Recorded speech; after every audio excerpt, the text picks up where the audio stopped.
हिमाचल प्रदेश में कोविड-19 के कुल मिला के 290 केसेस हुए हैं और इनमें से 204 केसेस एक्टिव है, 77 केसेस डिस्चार्ज हुए हैं और 5 डेथ हुई है।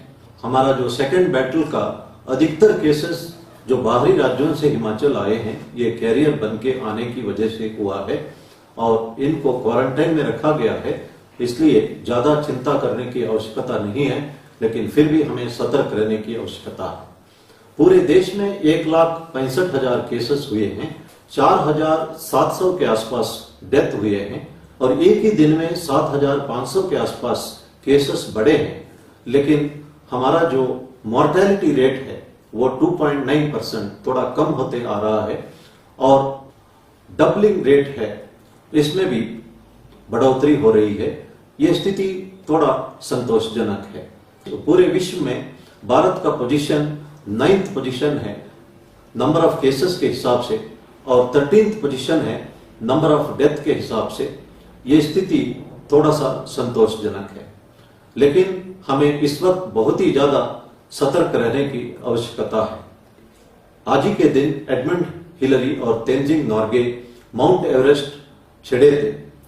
इस एनिवर्सरी के अवसर पर उनकी एक बात हमें याद करने की आवश्यकता है। Mountain cannot grow but human beings can grow with discipline and dedication and confidence one can fight any kind of war. And Edmund Hillary इसी भावना के कारण से माउंट एवरेस्ट चढ़ने में कामयाबी हासिल की थी। कुछ एक घटना हमारे लिए बहुत अफसोस की बात है। बिलासपुर में एक कंडक्टर जो होम क्वारंटाइन में था, वो सरेआम बाजार में घूमते रहा और बाद में पॉजिटिव पाया गया। इस कारण से एंटायर एरिया को सील करना पड़ा। ये एक गैर जिम्मेदाराना हरकतें हैं, इसके लिए मुकदमा दर्ज करना पड़ा। इसी तरह ऊना में एक बीडीओ जब मौके पे किसी व्यक्ति को मास्क पहनने के लिए कहा तो उसके ऊपर बदतमीजी से पेश आए, जिस कारण मुकदमा दर्ज करना पड़ा।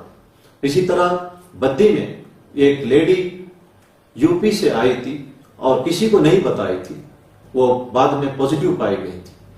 इस तरह का हरकतें हमारे लिए बहुत महंगा पड़ सकता है और खास तौर पर जो ट्रक ड्राइवर्स, कंडक्टर्स बाहरी राज्यों से एसेंशियल कमोडिटी सप्लाई के लिए हिमाचल आते हैं, उन्हें बहुत ही सतर्क रहने की आवश्यकता है। घर के अंदर भी सोशल डिस्टेंसिंग बनाए रखने की आवश्यकता है। मास्क पहनना, हैंड वॉश करना, सोशल डिस्टेंसिंग मेंटेन करना उनके लिए ज्यादा आवश्यक है। अगर हम सब मिलके एक दूसरे का मदद करें, इस लड़ाई का सामना कर सकते हैं।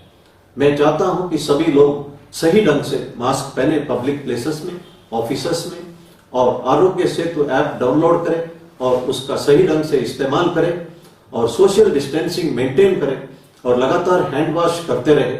और कोई भी क्वारंटाइन जंपिंग का सूचना अगर आपके पास है तो तुरंत एडमिनिस्ट्रेशन को दे। अगर ये सब काम हम करते रहे तो इस कोविड-19 को हम सामना कर सकते हैं। मैंने पहले भी कहा था कि आजकल साइबर क्राइम बढ़ रहा है।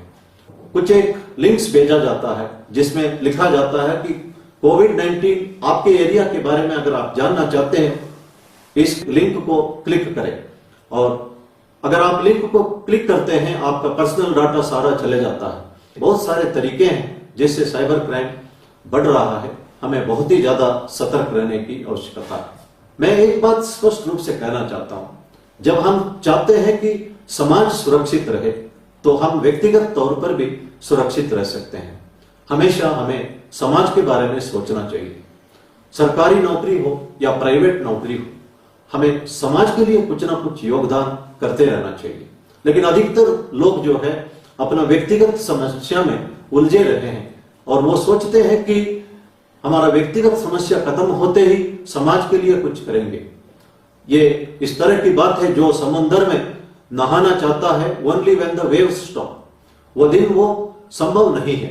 इसलिए हम कभी अपना अपॉर्चुनिटी और समय को वेस्ट नहीं करना चाहिए। अगर हम जब रिटायर होते हैं तो हमें एक तसल्ली मिलना चाहिए कि लोग हमारे लिए किस बात का याद करते हैं, इसके बारे में हमें सोचना चाहिए। अल्फ्रेड नोबेल, जिन्होंने नोबेल प्राइज का स्थापना की थी, उन्होंने अर्ली मॉर्निंग एक स्वप्न देखते हैं और उसमें उनकी मृत्यु होती है। एक दो अखबार में लिखा होता है Alfred Nobel is no more, inventor of dynamite dies, और थोड़ी देर में आंख खुल जाती है, वे खुश हो जाते हैं कि वे जिंदा है। फिर वो सोचने लगते हैं कि एक दिन मैंने मरना ही है, मेरे पास इतना धन दौलत है, मैं कुछ ऐसा काम करूं और लोग सदियों तक मुझे याद करें। उन्होंने इसी से प्रेरणा पाके अपना दौलत को इंस्टीट्यूशन ऑफ नोबेल प्राइज में लगाते हैं और आज भी हम अल्फ्रेड नोबेल को याद करते हैं। लेकिन एक सेंस ऑफ कमिटमेंट हमें आजकल बहुत कम देखने को मिल रहा है। जब मैं विजिलेंस और एंटी करप्शन ब्यूरो में काम करता था, उस वक्त हमने कुछ टीचरों को अरेस्ट किया था जिन्होंने पढ़ाने के लिए बदलू टीचर्स रखे हुए थे। उसका मतलब लेट अस से एक टीचर को अगर 50,000 रुपया तनख्वाह मिलता है, उन्होंने 6,000 रुपए के लिए दूसरा टीचर रखा पढ़ाने के लिए, और ये टीचर ठेकेदारी या कोई और काम करते रहे। ये बहुत अफसोस की बात थी। और बदलू टीचर के बारे में मेरा ज्ञानोदय उसी वक्त हुआ था। मैं तमाम टीचरों को, चाहे प्राइमरी स्कूल हो, हाई स्कूल हो, कॉलेज हो, यूनिवर्सिटी के प्रोफेसर्स हो, इनके लिए एक एग्जाम्पल दोहराना चाहता हूं। डॉक्टर अब्दुल कलाम जी जब भारत के राष्ट्रपति थे, उन्होंने शिमला का विजिट किया था। उस वक्त वे बच्चों को संबोधित करते थे और एक लड़की ने उनसे पूछा कि how to get happiness and contentment in life. Doctor Kalam ने जवाब दिया है कि happiness and contentment will come with commitment to one's profession. उन्होंने एक एग्जाम्पल दिया। उनके एक टीचर होते थे शिव सुब्रमण्यम अय्यर, सिंपल लिविंग था उनका, लेकिन पढ़ाई में पूरा ध्यान देते थे, मेहनत करते थे। जब स्कूल का रिजल्ट अच्छा होता था या किसी भी स्टूडेंट जिंदगी में कुछ हासिल करता था, उसी से वो खुश रहते थे। डॉक्टर कलाम ने कहा, इस वक्त मैं भारत के राष्ट्रपति हूं, मेरे साथ पूरा थामझाम है, फिर भी मेरे वे टीचर मेरे से ज्यादा खुश रहते थे।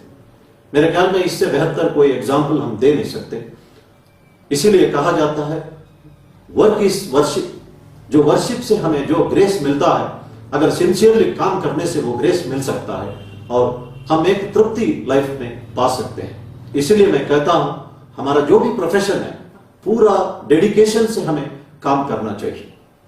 हमेशा हम पूरा दुनिया को बदलने के बारे में सोचना नहीं चाहिए। कोई भी दुनिया को बदल नहीं सकता except the person who has made this world. सिर्फ भगवान ही दुनिया को बदल सकता है। हम अपना लिमिटेड स्फीयर ऑफ एक्टिविटी में जो कुछ कर सकते हैं वो करना चाहिए। एक टीचर चाहे 5 स्टूडेंट्स या 10 स्टूडेंट्स का जिंदगी बदल सकता है, वो करना चाहिए। अगर हम कुछ लोगों को मदद कर सकते हैं, करना चाहिए। दुनिया के बारे में सोचने की आवश्यकता नहीं है। समुद्र के किनारे पे स्टार फिशेस आते थे। एक व्यक्ति उन स्टार फिशेस को उठा के वापस समुद्र फेंकता था। दूसरे ने पूछा, यहां हजारों हैं, माइल्स टुगेदर है, आप कितना फेंकोगे? उसने ये जवाब दिया कि अभी समुद्र का जो टाइड है रिसीड हो रहा है। एक स्टारफिश को उसने उठाया, अगर मैं इसको फेंकता नहीं हूं तो ये पानी के लिए तड़पेगा और मरेगा, और वो फेंकता है और कहता है कि it will make difference to this particular starfish. ये हमारी एटीट्यूड होना चाहिए। Let it be one individual, few individuals, हमारा योगदान होना चाहिए। और मैं कहता हूं कि चाहे स्वीपर्स हो, आशा वर्कर्स हो, हेल्थ वर्कर्स हो, डॉक्टर्स हो, नर्सेस हो, पुलिसमैन हो, होमगार्ड हो, हर एक का योगदान श्रेष्ठ होता है। उसको हमें सम्मान करना चाहिए। दिल्ली में एक कांस्टेबल अपना नाइट पेट्रोलिंग ड्यूटी सिंसियरली कर रहा था। उस वक्त तंदूर के बाहर थोड़ा सा बाल देखा उसने। he climbed up and pulled the hair and a small piece of skull came, and that's how entire tandoor murder case was worked out. ये उसका योगदान है, अप्रिशिएबल है। इसलिए किसी का भी योगदान कभी छोटा नहीं होता या बड़ा नहीं होता। हमें किसी भी नौकरी हो, डेडिकेटेड होके काम करना चाहिए। भारतीय पुलिस का इमेज बहुत सुधारा है। हम अगर 20वीं शताब्दी देखे, हिंदी फिल्म्स में पुलिस को एक मजाकिया तौर पर दिखाया जाता था। आज लोग उन फिल्म्स को देखना पसंद करते हैं जहां पुलिस अफसर को एक जांबाज के तौर पर, एक सिंघम के तौर पर, एक ऑनेस्ट पुलिस अफसर के तौर पर दिखाया जाता है। इसीलिए फिल्म प्रोड्यूसर्स भी आजकल ऐसे फिल्म बनाने लगे हैं जहां पे जांबाज ऑफिसर्स को दिखाते हैं। उन्होंने समझ लिया है कि लोग इसको देखने पसंद करते हैं और पुलिस कभी क्रिटिसिज्म से घबराता नहीं है। क्रिटिसिज्म से हम अपने आप को इंप्रूव कर सकते हैं। Otherwise we will be like a rusted iron. Gold shines more when it is hammered, the sandalwood gives more fragrance when it is rubbed. The Indian police has shined today. जब भारत के प्रधानमंत्री जी ने स्वयं कहा है कि भारतीय पुलिस का इमेज इस वक्त बदला हुआ है, यह बहुत संतोषजनक स्थिति है। मैं इस वक्त कंक्लूड करते वक्त 4 बातें कहना चाहता हूं। पहला, वर्क इज वर्शिप। अगर हम अपना ड्यूटी सिंसियरली करें, डेडिकेटेड तौर पर करें, हमारी तरफ से समाज को योगदान देते रहे, हमें किसी भी मंदिर जाने की आवश्यकता नहीं है। दूसरा, जो समाज को सुरक्षित रखना अगर हम चाहे, हम व्यक्तिगत तौर पर सुरक्षित रहेंगे। समाज की सुरक्षा और व्यक्ति की सुरक्षा में कोई अंतर नहीं है। तीसरा, when we help others, we are basically helping ourselves.